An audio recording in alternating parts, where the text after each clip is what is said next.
छोटी छोटी हाथ छोटे छोटे आंखों में छोटी छोटी हाथ छोटे छोटे आंखों से छोटे छोटे हाथ छोटे छोटे छोटे छोटे हाथ।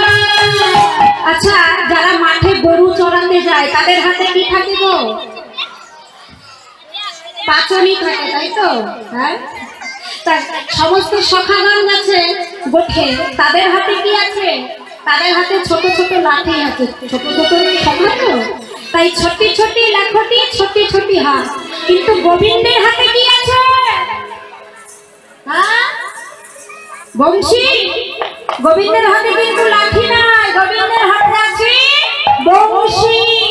बंशी बजायो मेरे मदन गोपाल छोटी छोटी नैया छोटी छोटी